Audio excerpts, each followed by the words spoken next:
ವಿಧಾನಸಭಾ ಕ್ಷೇತ್ರದಲ್ಲಿ ಕಾಂಗ್ರೆಸ್ ಪಕ್ಷವನ್ನು ಬಲಪಡಿಸಲು ನಾನು ಮುಂದಾಗಿದ್ದು, ಈ ಕ್ಷೇತ್ರ ವ್ಯಾಪ್ತಿಯಲ್ಲಿ ಯಾದವ ಸಮುದಾಯ ಹೆಚ್ಚಿನ ಸಂಖ್ಯೆಯಲ್ಲಿದ್ದು, ಮುಂಬರುವ ದಿನಗಳಲ್ಲಿ ಯಾದವ ಸಮುದಾಯಕ್ಕೆ ಎಂಎಲ್ಎ ಟಿಕೆಟ್ ಸಿಕ್ಕಿದ್ರೆ ನಾನು ಅವರ ಪರವಾಗಿ ನಿಲ್ತೀನಿ.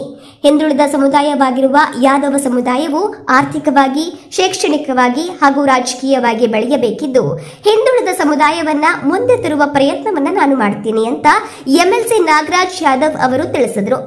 ಶಿಡ್ಲಘಟ್ಟ ನಗರದಲ್ಲಿ ಕೃಷ್ಣ ಜನ್ಮಾಷ್ಟಮಿ ಕಾರ್ಯಕ್ರಮವನ್ನ ಬಹಳ ಸಡಗರ ಸಂಭ್ರಮವನ್ನ ಆಚರಣೆ ಮಾಡಲಾಗಿದ್ದು, ಸಮಾಜ ಸೇವಕ ಹಾಗೂ ಉದ್ಯಮಿ ಬೇರಪ್ಪನಹಳ್ಳಿ ಗೌಡರ ನರಸಿಂಹಮೂರ್ತಿಯವರು ತಮ್ಮ ಮೀನಾಕ್ಷಿ ಫೌಂಡೇಶನ್ ವತಿಯಿಂದ ಯಾದವ ಸಮುದಾಯದ ಎಸ್ಎಸ್ಎಲ್ಸಿ ಹಾಗೂ ಪಿಯುಸಿ ವಿದ್ಯಾರ್ಥಿಗಳಿಗೆ ಪ್ರತಿಭಾ ಪುರಸ್ಕಾರವನ್ನು ಹಮ್ಮಿಕೊಂಡಿದ್ದು, ಕಾರ್ಯಕ್ರಮದಲ್ಲಿ ಮುಖ್ಯ ಅತಿಥಿಗಳಾಗಿ ಭಾಗವಹಿಸಿದ ಎಂಎಲ್ಸಿ ನಾಗರಾಜ್ ಅವರು ಶಿಡ್ಲಘಟ್ಟ ವಿಧಾನಸಭಾ ಕ್ಷೇತ್ರ ವ್ಯಾಪ್ತಿಯಲ್ಲಿ ಯಾದವ ಸಮುದಾಯವು ಹೆಚ್ಚಿನ ಸಂಖ್ಯೆಯಲ್ಲಿದ್ದು, ಮುಂಬರುವ ದಿನಗಳಲ್ಲಿ ಶಿಡ್ಲಘಟ್ಟ ವಿಧಾನಸಭಾ ಕ್ಷೇತ್ರದಲ್ಲಿ ಕಾಂಗ್ರೆಸ್ ಪಕ್ಷದಿಂದ ಯಾದವ ಸಮುದಾಯಕ್ಕೆ ಎಂಎಲ್ಎ ಅಭ್ಯರ್ಥಿಗೆ ಅವಕಾಶ ಸಿಕ್ಕರೆ ಖಂಡಿತ ಅವರಿಗೆ ಸಹಕಾರ ಮಾಡಿ ಯಾದವ ಸಮುದಾಯವನ್ನ ರಾಜಕೀಯವಾಗಿ ಬೆಳೆಸಬೇಕೆಂಬುದಾಗಿ ತಿಳಿಸಿದರು. ಶ್ರೀಕೃಷ್ಣ ಜನ್ಮಾಷ್ಟಮಿಯ ಕಾರ್ಯಕ್ರಮದಲ್ಲಿ ಸಮಾಜ ಸೇವಕ ಹಾಗೂ ಉದ್ಯಮಿ ಬೇರಪ್ಪನಹಳ್ಳಿ ಗೌಡರ ನರಸಿಂಹಮೂರ್ತಿಯವರು ತಮ್ಮ ಮೀನಾಕ್ಷಿ ಫೌಂಡೇಶನ್ ವತಿಯಿಂದ ಅನ್ನದಾನ ವ್ಯವಸ್ಥೆಯನ್ನು ಏರ್ಪಡಿಸಿದ್ದು, ಗ್ರಾಮಗಳಿಂದ ಕಾರ್ಯಕ್ರಮಕ್ಕೆ ಆಗಮಿಸುವಂತಹ ಪಲ್ಲಕ್ಕಿಗಳಿಗೆ ಆರ್ಥಿಕ ದರ ಸಹಾಯ ಮಾಡಿದ್ದು, ಗ್ರಾಮಗಳ ಮುಖಂಡರುಗಳಿಗೆ ಸನ್ಮಾನವನ್ನ ಮಾಡಿ ಶುಭ ಕೋರಿದರು.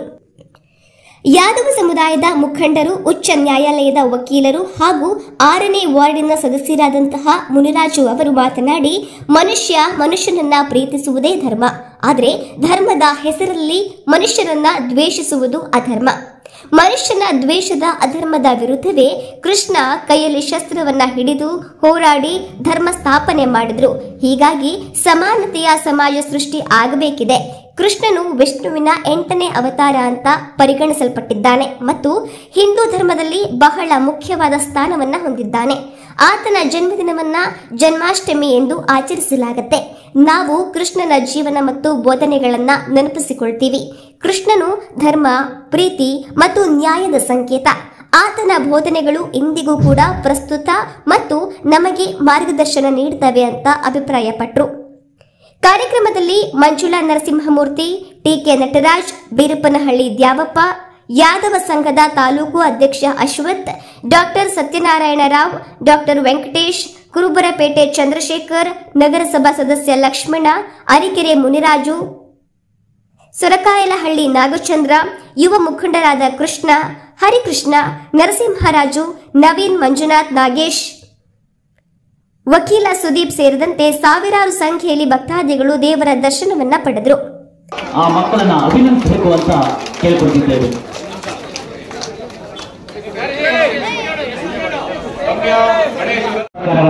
ಮಾಡಿದಂತಹ ವೇದಿಕೆಯ ಗಣ್ಯರಿಗೂ ಅದೇ ರೀತಿಯಾಗಿ ಪ್ರತಿಭಾ ಪುರಸ್ಕಾರವನ್ನು ಸ್ವೀಕರಿಸಿದ ಪೋಷಕರಿಗೂ ಹಾಗೂ ಸನ್ಮಾನ ಮಾಡಿದಂತಹ ವೇದಿಕೆಯ ಗಣ್ಯರಿಗೂ ಸಹ ಧನ್ಯವಾದಗಳನ್ನು ಸಲ್ಲಿಸ್ತಾ ಇದ್ದೇವೆ. ಧನ್ಯವಾದಗಳನ್ನು ಸಲ್ಲಿಸ್ತಾ ಇದ್ದೇವೆ. ಕಿವಿಯಲ್ಲಿ ಬದುಕಬೇಕು, ಬಂಧುಗಳಿಂದ ಶ್ರೀರೇ ಹೋಳಿ ಹೋಳಿ ಹೋಳಿ.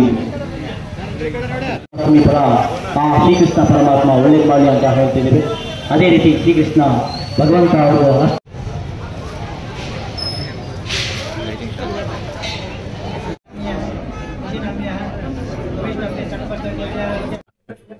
ಪರಮಾತ್ಮ 1000 ವರ್ಷಗಳ ಹಿಂದೆ ಪ್ರಪಂಚದಲ್ಲಿ ಜನ್ಮ ತಾಳಿ ಈ ಅಧರ್ಮದ ಹೋರಾಟ ಮಾಡಬೇಕು, ಮನುಕುಲಕ್ಕೆ ಆದರ್ಶವಾಗಿರಬೇಕು, ಮನುಷ್ಯ ಹೇಗೆ ಬದುಕಬೇಕು, ಯಾವುದಕ್ಕೋಸ್ಕರ ಬದುಕು, ಯಾವ ಉದ್ದೇಶಕ್ಕೋಸ್ಕರ ಬದುಕಬೇಕು ಅಂತಕ್ಕಂತಹ ಪ್ರತಿಪಾದನೆ ಮಾಡಿದಂತಹ ಒಂದು ವಿಚಾರಧಾರೆಗಳನ್ನ ತಿಳ್ಕೊಳ್ಳಿಕ್ಕೋಸ್ಕರ ನಾವು ಕೃಷ್ಣ ಜನ್ಮಾಷ್ಟಮಿ ಆಚರಣೆ ಮಾಡುವ ಸಂದರ್ಭದಲ್ಲಿ ನಾನು ಶಟಲ್ ಗೇಟ್ ಹೋಗಿರ್ತಕ್ಕಂಥ ಬಹಳ ಹೆಮ್ಮೆ ಅನಿಸ್ತದೆ ನನಗೆ ಬರಲೇಬೇಕು ಅಂತಕ್ಕಂಥ ವಿಚಾರದಲ್ಲಿ ಮುಂದಿದ್ದಾಗ ಅಲ್ಲಿ ಬಂದಾಗ ಬಹಳ ಪುರಾತನ ಕಾಲದ ದೇವಸ್ಥಾನದಲ್ಲಿ ಒಳ್ಳೆಯ ಪೂಜೆಯನ್ನು ಮಾಡಿದ್ದಾರೆ. ಪ್ರತಿಭಾ ಪುರಸ್ಕಾರಗಳನ್ನು ಅರೇಂಜ್ ಮಾಡಿ ಮಕ್ಕಳಿಗೆ ಪ್ರೋತ್ಸಾಹ ಮಾಡ್ತಕ್ಕಂಥದ್ದು ಬಹಳ ಪ್ರಮುಖವಾಗಿರ್ತಕ್ಕಂಥದ್ದು ಮಾಡಿದ್ರೆ ಅವರು ಯಾಕೆ ಬಹಳ ಎಂಕರೇಜ್ ಮಾಡ್ತೀವಿ ಅಂದ್ರೆ ಮಕ್ಕಳು ಹಳ್ಳಿಗಾಡಿನ ಮಕ್ಕಳು ಇವತ್ತು ದಿವಸ 600 ಮಾರ್ಕ್ಗೆ 595 ಮಾರ್ಕ್ ತಗೊಳ್ತಾರೆ ಅಂತಂದ್ರೆ ಅವರನ್ನು ಪ್ರೋತ್ಸಾಹ ಮಾಡಬೇಕಾಗ್ತದೆ. ಭವ್ಯವಾದ ಭಾರತವನ್ನು ಕಟ್ಟಬೇಕು, ಯುವ ಭಾರತವನ್ನು ಕಟ್ಟಬೇಕು, ನವ ಭಾರತವನ್ನು ಕಟ್ಟಬೇಕಂದ್ರೆ ನಮ್ಮ ಮಕ್ಕಳಿಗೆ ಉತ್ತಮವಾದ ಗುಣಮಟ್ಟದ ಶಿಕ್ಷಣವನ್ನು ಕೊಡಬೇಕಾಗ್ತದೆ. ಮತ್ತೆ ಈ ದೇಶವನ್ನು ಬೇರೆಯವರಿಗೆ ಮಾದರಿಯಾಗಿರ್ತಕ್ಕಂಥ ದೇಶವಾಗಿ ಮಾಡಬೇಕಂದ್ರೆ ಅಭಿವೃದ್ಧಿ ಮಾಡಬೇಕಾದ್ರೆ 100ಕ್ಕೆ 100ರಷ್ಟು ಹಳ್ಳಿಗಾಡಿನ ಜನಗಳಿಗೆ ನಾವು ಶಿಕ್ಷಣವನ್ನು ಕೊಡ್ತಕ್ಕಂಥ ಕೆಲಸ ಆಗಬೇಕಾಗ್ತದೆ. ನಾನೊಬ್ಬ ವಿಧಾನ ಪರಿಷತ್ ಸದಸ್ಯನಾಗಿ ಬಹಳ ಜವಾಬ್ದಾರಿ ನನ್ನ ಮೇಲೆ ಇದೆ.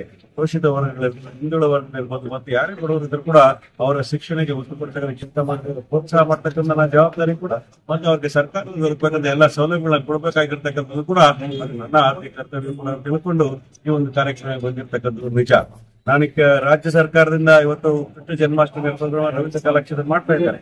ಆದ್ರೂ ಸಹ ಅದೆಲ್ಲರೂ ಕೂಡ ಬೆಂಗಳೂರಿನವರು ಇರ್ತಾರೆ ಅಂತ ಕಾರಣ ಕೊಟ್ಟಿರುವ ಹಳ್ಳಿಗಾಡಲ್ಲಿ ಕೂಡ ಪ್ರೋತ್ಸಾಹ ಮಾಡಬೇಕು, ಆಶೀರ್ವಾದವನ್ನ ನಾವು ವಿಚಾರಕ್ಕೆ ಬಂದಿರ್ತಕ್ಕಂಥ ಒಂದು. ಎರಡನೇದು ಇಲ್ಲಿ ಚಿರುಪಡೆಯಿಂದ ರಥೋತ್ಸವಗಳನ್ನ ಮಾಡಿ ಈ ನಾಡಿಗೆ, ಈ ಭಾಗದ ಜನಗಳಿಗೆ ಸುಖ ಸಮೃದ್ಧಿ ಎಲ್ಲವೂ ಐಶ್ವರ್ಯ ದೊರಕಲಿ ಅಂತ ಹೇಳಿ ಬಹಳ ವಿಶೇಷ ಪೂಜೆಗಳನ್ನ ಮಾಡಿ ಮೆರವಣಿಗೆಗಳನ್ನ ಮಾಡೋದು ಕೂಡ ಬಹಳ ಆನಂದ ತಂದಿರ್ತಕ್ಕಂಥ ವಿಚಾರ. ಸರ್, ಈಗ ಕೃಷ್ಣ ಜನ್ಮಾಷ್ಟಮಿಯಿಂದ ವರ್ಷ ಪ್ರತಿ ವರ್ಷ ಆಚರಣೆ ಮಾಡ್ತೀವಿ. ಅದಕ್ಕೆ ನಿಗದಿತ ದಿನಾಂಕ ಏನಾದ್ರು ಉಲ್ಲೇಖ ಯಾವ್ದಾದ್ರು ಸಿಕ್ಕಿದೆ ಸರ್? ಎಲ್ಲರೂ ಕೆಲಸದೇ ಅಲ್ವಾ ಸರ್ಕಾರದ ಕೃಷ್ಣನ ಜನ್ಮಾಷ್ಟಮಿ ಅವತ್ತೇ ಕಾರ್ಯಕ್ರಮ ಮಾಡ್ತಾರೆ. ನೀವು ಕೇಳ್ತಾ ಇರ್ತಕ್ಕ ಸರ್ಕಾರದಿಂದ ಯಾವ್ದಾದ್ರು ರಸಾಯನ ಕೊಡ್ತಾರ ಮಾಡ್ತಾರಂತ. ಈಗ ಹೋದ ವರ್ಷ ಕೃಷ್ಣ ಜನ್ಮಾಷ್ಟಮಿ 7ನೇ ತಾರೀಕು ಬಂದಿದೆ, ಈ ವರ್ಷ 16ನೇ ತಾರೀಕಿದೆ. ನಿಗದಿತ ದಿನಾಂಕ ಕೃಷ್ಣ ಜನ್ಮಾಷ್ಟಮಿ ದೇವರ ಪಕ್ಷ ಅಷ್ಟಮಿ ದಿವಸ ಮಾಡ್ತಕ್ಕಂಥದ್ದು. ಅದು ಪಂಚಾಂಗ ಮತ್ತು ರಜೆ ಕೊಟ್ಟಿದೆ. ಕೃಷ್ಣ ಜಯಂತಿಗೆ ಯಾಕೆ ನೀವು ರಜೆ ಕೊಡ್ತಾರೆ ಆ ಪಾಯಿಂಟ್ ಹೇಳಿ ಸರ್. ಸಮಾಜ ಸೇವಕರು ಆಗಿರ್ತಕ್ಕಂಥ ರಘುಮೂರ್ತಿ ಅವರು ವಿಧಾನಸಭಾ ಕ್ಷೇತ್ರದಲ್ಲಿ ಚುನಾವಣೆ ನಿಂತ್ಕೊಂಡ್ರೆ ನಿಮ್ಮ ಸಹಕಾರ ಇದೆಯಾ? ಈಗ ರಘುಮೂರ್ತಿ ಅವರು ನಿಂತ್ಕೊಂಡ್ರೆ ನಿಮ್ಮ ಸಹಕಾರ ಇದೆಯಾ? ನೋಡಿ, ಈಗ ನನ್ನ ವಿಚಾರ ಇದು ವೈಯಕ್ತಿಕ ಕೇಳ್ತಾ ಇದ್ದೀನಿ. ರಜೆ ಕೊಡ್ತಾರೆ ಎಲ್ಲ ಸಮುದಾಯ ಕೃಷ್ಣ ಜಯಂತಿಗೆ ರಜೆ ಕೊಡಿಸಿ.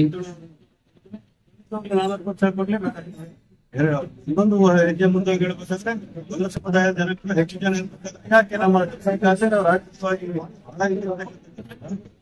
ಸಾಮಾಜಿಕ ಶೈಕ್ಷಣಿಕ ಆರ್ಥಿಕವಾಗಿ ಬಹಳ ಜನ ಇದೆ. ಬೆಂಗಳೂರಿನ ಸುತ್ತಮುತ್ತ ಇರ್ತಕ್ಕಂಥ ಹೆಚ್ಚು ಜನಾಂಗ ಇರ್ತಕ್ಕಂಥ ಕ್ಷೇತ್ರ ಯಾವ್ದಾದ್ರು ಇದ್ರೆ ಅದು ಶ್ರೀನಿಘಟ್ಟ ಕೂಡ ಒಂದು ಹಲವಾರು ಬಾರಿ ಜನ ಬಂದು ಕಂಟೆಸ್ಟ್ ನಾನು ಹೇಳಿದ್ರೆ ಅಲ್ಲಿರ್ತಕ್ಕಂಥ ಸ್ಥಳೀಯವಾಗಿರ್ತಕ್ಕಂಥವ್ರನ್ನೇ ಬೆಳೆಸ್ಬೇಕು ಅನ್ನೋದು ನನ್ನ ಗುರಿ. ಯಾಕಂದ್ರೆ ನಾನು ಬೆಳಿತಿನ ಮುಖ್ಯ ಅಂತ ಅಲ್ಲ, ನಂತರ 4 ಜನ ಇನ್ನೂ 10 ನಾಗರಾಜಗಳನ್ನ ಉಂಟಾಗಬೇಕು ಅನ್ನೋದು ನನ್ನ ಗುರಿ. ಸರ್, 2028ಕ್ಕೆ ಕಾಂಗ್ರೆಸ್ ಪಕ್ಷದಲ್ಲೇ ನಮ್ಮ ಶೋಷಿತ ವರ್ಗದಿಂದ, ನಮ್ಮ ಹಿಂದುಳಿದ ವರ್ಗದಿಂದ ನನ್ನ ಜನಾಂಗದಿಂದ ಕಂಟೆಸ್ಟ್ ಮಾಡ್ತೀನಿ ಪ್ರಯತ್ನ ಮಾಡೋದ್ರೆ ಖಂಡಿತವಾಗ್ಲೂ ಸಹಾಯ ಮಾಡ್ಲಿಕ್ಕೆ ಪ್ರಯತ್ನ ಮಾಡ್ತೀನಿ ಅಂತ ಮಾತಾಡ್ತೀನಿ.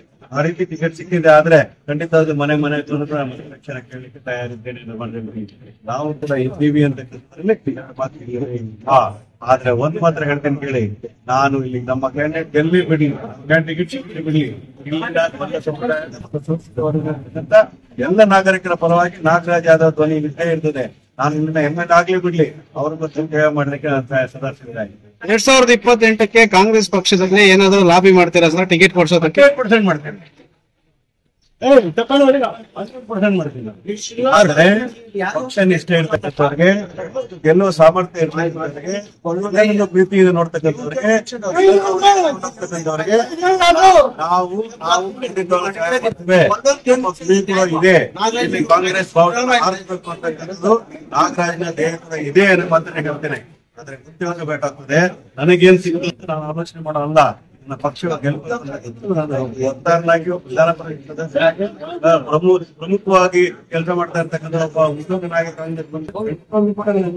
ಮಾಡ್ತೇನೆ. ಒಳ್ಳೆ ಮಾಡ್ತಾ ಇರ್ತೇನೆ. ರಾಜಕೀಯವಾಗಿ ಮಾತಾಡಿದಾಗ ನಾನು ಪಕ್ಷದ ಪರ ಇರ್ತೇನೆ. ಎಲ್ಲ ಜಾತಿಯ ಎಲ್ಲ ನಗರಗಳಿಗೆ ಒಳ್ಳೆಯಿಂದ ಬಯಸ್ತಕ್ಕಂಥ ಕೆಲಸ ಮಾಡ್ತಾರೆ ಅಂದ್ರೆ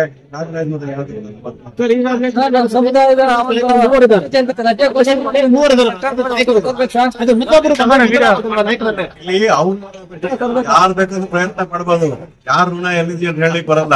ಯಾರಿಗಾದ್ರೂ ಯಾರು ಟಿಕೆಟ್ ಸಿಕ್ಕಿದ್ರು ಕೂಡ ನಾನು ಒಲ್ಲ ಸಮುದಾಯ ಸಿಕ್ಕಿದ್ರು ಕೆಲಸ ಮಾಡ್ತೀನಿ, ಒಕ್ಕಲಿಗ ಸಮುದಾಯ ಸಿಕ್ಕಿದ್ರು ಕೆಲಸ ಮಾಡ್ತೀವಿ. ನಾವೆಂದು ಕೂಡ ಪಕ್ಷದ ಲಕ್ಷ್ಮಣ ರೇಖೆ ದಾಟಿ ಹೋಗ್ಲೂರಲ್ಲ. ನಮ್ಗೆ ಟಿಕೆಟ್ ಟಿಕೆಟ್ ಸಿಕ್ಕಿಲ್ಲ ಅಂದ್ರೆ ಪಕ್ಷ ವಿರೋಧ ಮಾಡ್ತಕ್ಕ ಜಾಯಮಾನ ನಾಗರಾಜ ಇಲ್ಲ. ಯಾರಿಗೆ ಟಿಕೆಟ್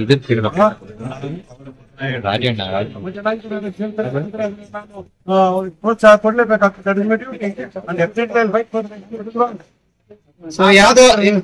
ಎಲ್ಲರಿಗೂ ಹಕ್ಕಿರ್ತದೆ. ಯಾದವ ಸಮುದಾಯದವರ ಒಂದು ಬೇಡಿಕೆ ಏನಂತ ಹೇಳಿದ್ರೆ ಕೃಷ್ಣ ಜನ್ಮಾಷ್ಟಮಿಗೆ ಸರ್ಕಾರಿ ರಜೆ ಘೋಷಣೆ ಮಾಡಬೇಕು, ನೀವು ಧ್ವನಿ ಎತ್ತಬೇಕು ಸೆಷನ್ ಅಂತ. ಅದು ಸರ್ಕಾರ ನಾನು ಕಡಿಮೆ ಪರ ಪ್ರಜಾತ್ಮ ಇಲ್ಲ. ವ್ಯಾಪಾರ ಅಭಿವೃದ್ಧಿ ನಮ್ಮ ರೈತ ಬಾಂಧವರಿಗೆಲ್ಲ ಬೆಳೆ ಆಗಿ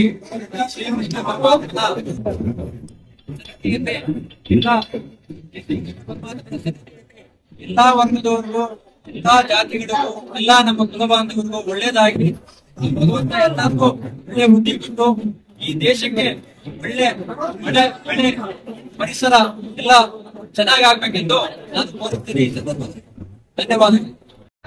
ಉಪದೇಶವನ್ನು ಕೊಡಲಿಕ್ಕೆ ಭಗವಂತ ಈ ದಿನ ಜನ್ಮಾಚರಣೆಯನ್ನು ನಾವೆಲ್ಲರೂ ಸಹ ಎಲ್ಲಾ ಜಾತಿಯವರಿಗೂ ಸಹ ಎಲ್ಲಾ ಧರ್ಮದವರಿಗೂ ಎಲ್ಲಾ ಮನುಕುಲಕ್ಕೂ ಭಗವಂತ ನಮ್ಮ ಸಮಸ್ಯೆಗಳ ನಿವಾರಣೆ ಮಾಡೋದಕ್ಕೋಸ್ಕರ ಈ ಕೃಷ್ಣ ಜನ್ಮಾಷ್ಟಮಿಯನ್ನು ಆಚರಣೆ ಮಾಡಿ ಪ್ರತಿ ಮನುಷ್ಯನಿಗೂ ಒಂದು ಸಮಸ್ಯೆ ಬರುತ್ತೆ. ಆ ಸಮಸ್ಯೆಗಳ ನಿವಾರಣೆ ಮಾಡ್ಬೇಕಾಗಿದ್ರೆ ಭಗವಂತ ಭಗವದ್ಗೀತೆ ಮೂಲಕ ನಮ್ಮ ಸಮಸ್ಯೆಗಳ ನಿವಾರಣೆ ಮಾಡ್ಕೊಳ್ಳೋಕೆ ಉಪದೇಶವನ್ನು ಕೊಡ್ತಾರೆ. ಆ ಉಪದೇಶದ ಮೂಲಕ ಶ್ರೀಕೃಷ್ಣ ಜನ್ಮಾಚರಣೆ ಮಾಡಿ ಅವರ ಒಂದು ಕೊಡುವಂತ ಪಾಲನೆಯನ್ನ ಉಪದೇಶವನ್ನು ನಾವು ಪಾಲನೆ ಮಾಡಿದ್ದೇ ಆದ್ರೆ ನಮ್ಮ ಸಮಸ್ಯೆಗಳನ್ನು ನಿವಾರಣೆ ಮಾಡ್ಕೋಬಹುದು. ಆ ಕಾರಣಕ್ಕೆ ಈ ಕೃಷ್ಣ ಜನ್ಮಾಷ್ಟಮಿಯಿಂದ ಈ ಶಿಡ್ಲಘಟ್ಟದಲ್ಲಿ ಈ ಒಂದು ಅದ್ದೂರಿಯಾಗಿ ನಾವು ಒಂದು ನಮ್ಮ ನಾಯಕರ ಜೊತೆ ಎಲ್ಲ ಕುಲಬಾಂಧವರು ಶಾಂತಿ, ನೆಮ್ಮದಿ, ಆರೋಗ್ಯ, ಐಶ್ವರ್ಯ ಎಲ್ಲರಿಗೂ ಒಳ್ಳೇದಾಗ್ಲಿ ಅಂತ ನಾನು ಈ ದಿನ